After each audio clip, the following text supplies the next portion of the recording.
नमस्कार, मैं हूं संजय शर्मा। आप देख रहे हैं 4PM न्यूज़ नेटवर्क। गजब का आदमी है राहुल गांधी। मतलब मैं नहीं सोच सकता था कि इस नेता के अंदर इतना गुण होगा या इस नेता की दीवानगी इस हद तक पहुंच जाएगी।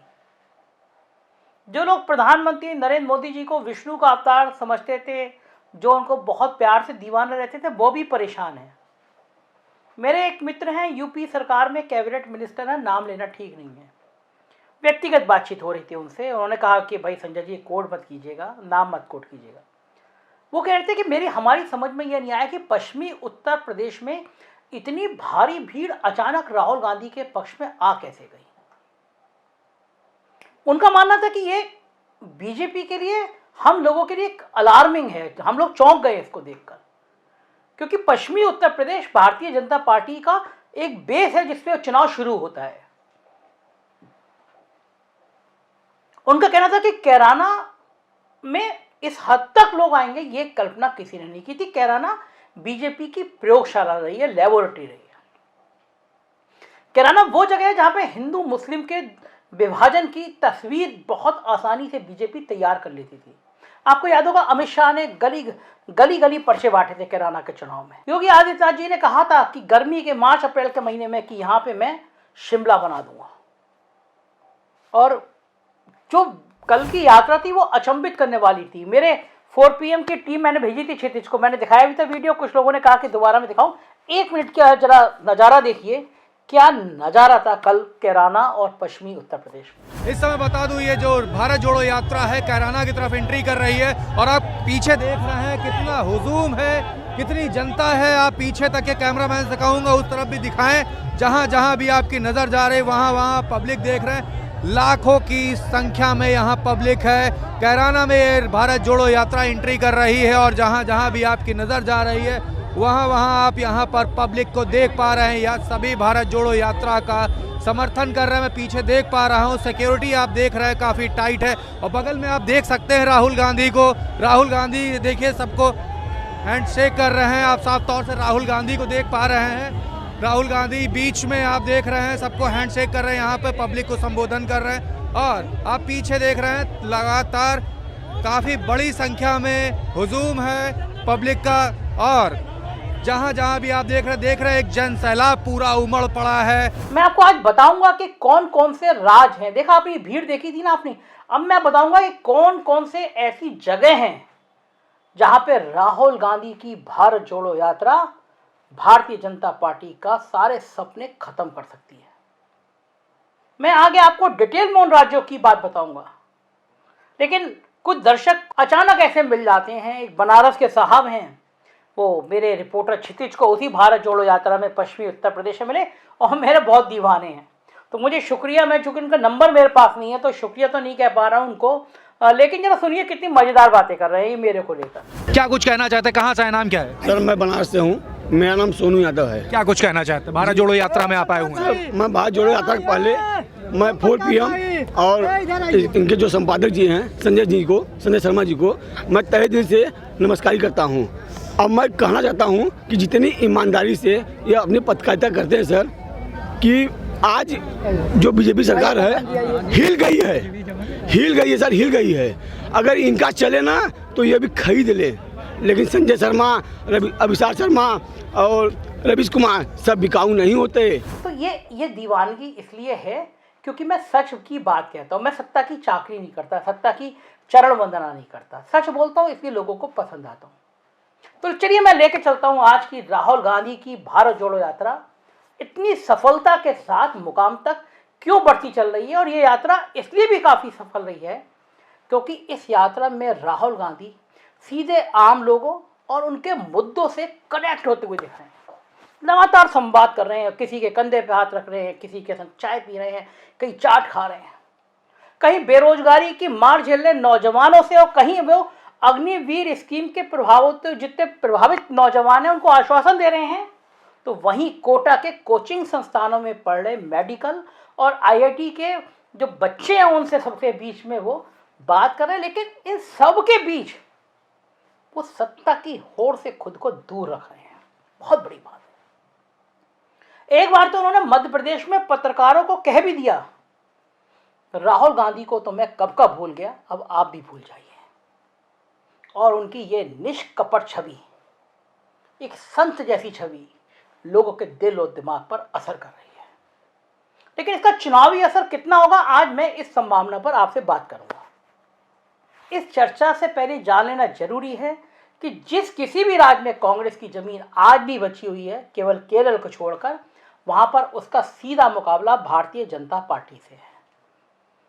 भारतीय जनता पार्टी पिछली 2 बार से दिल्ली पर कब्जा कर रही है, तो उत्तर प्रदेश को छोड़ दीजिए, उन्हीं राज्यों के बूते जहां कांग्रेस बनाम भाजपा के बीच सीधी लड़ाई है, इसलिए वो दिल्ली पे कब्जा कर रही है। इस लड़ाई में हर राज्य में भारतीय जनता पार्टी की सफलता दर 90% से ज्यादा है। आज मैं कुछ राज्यों की अब की हकीकत से आपको अवगत कराने जा रहा हूं, क्योंकि यदि इन राज्यों में भारतीय जनता पार्टी फिसल गई तो गई काम से, और यदि इन राज्यों में कांग्रेस बढ़िया प्रदर्शन कर गई तो तय मानिए 2024 में खड़गे साहब 7 रेस कोर्स रोड पर अपनी चाय सबको पिलाएंगे। तो चलिए इन राज्यों की चर्चा में सबसे पहले खड़गे साहब के राज कर्नाटक को लेते हैं। यहां की 28 लोकसभा सीटों में से 25 भारतीय जनता पार्टी के पास हैं और कांग्रेस के पास सिर्फ 1 है।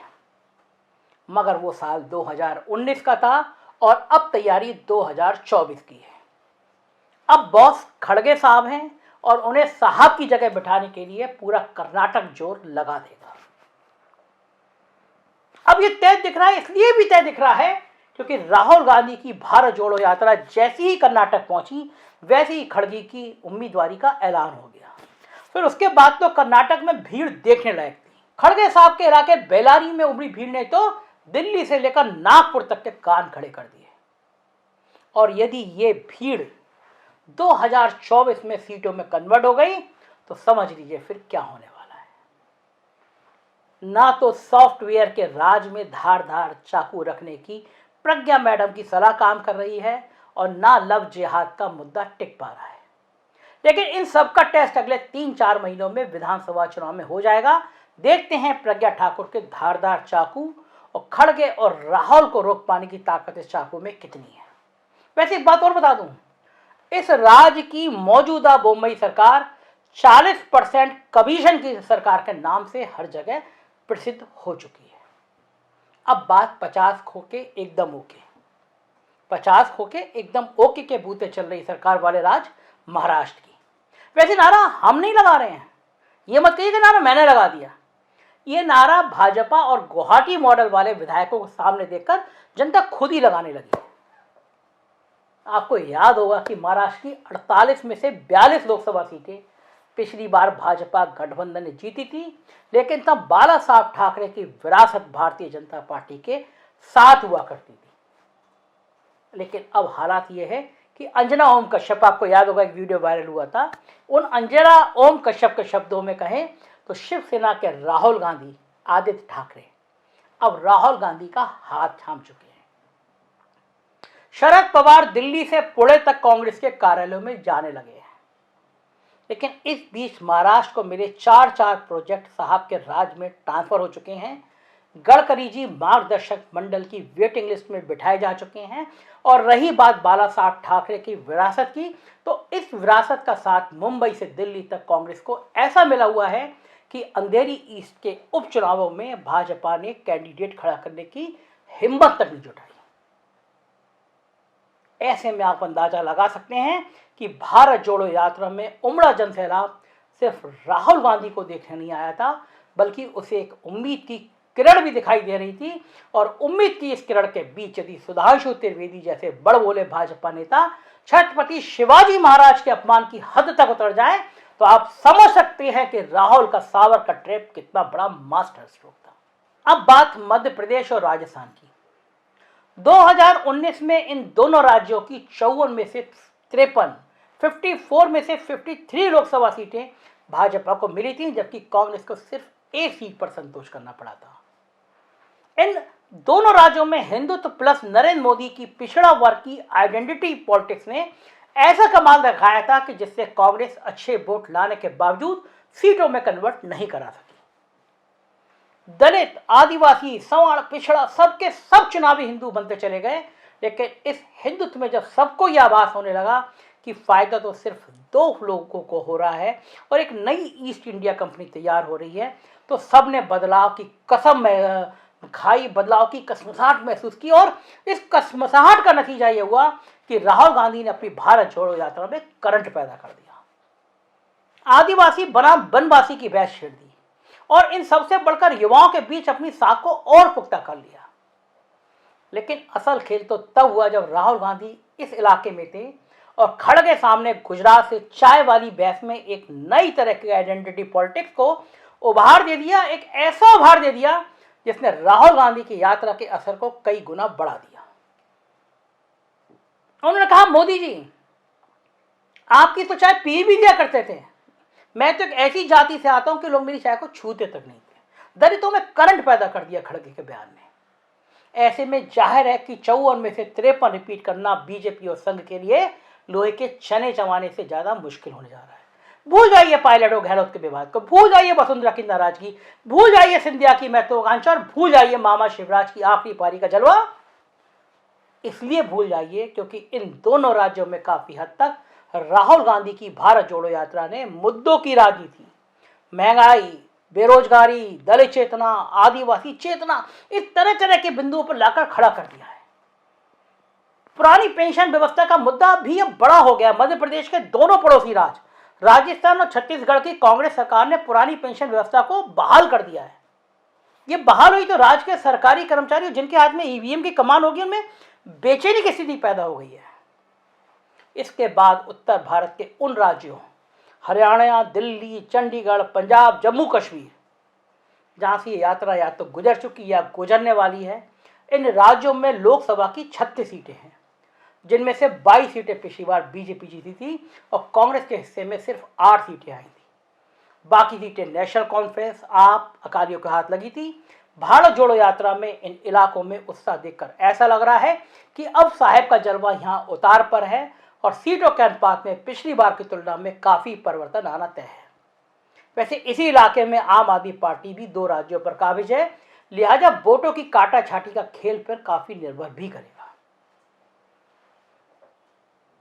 हालांकि उत्तर प्रदेश में मान सकता हूं कि 3 जिलों में जबरदस्त परफॉर्मेंस, लेकिन तब भी मानना हूं कि यूपी की 80 लोकसभा सीटों पर बीजेपी को रोकने के लिए समाजवादी पार्टी और आरएलडी का गठबंधन ही रोक लगा सकता है। अब ये देखना है कि चाचा नीतीश कुमार के चेहरे को आगे रखकर उनके दोनों भतीजे अखिलेश और जयंत किस प्रकार जाति जनगणना, महंगाई, बेरोजगारी, रेलवे, एनटीपीसी भर्ती, अग्निवीर, इन सारे मुद्दों को एक साथ क्लब कर पाते हैं या नहीं।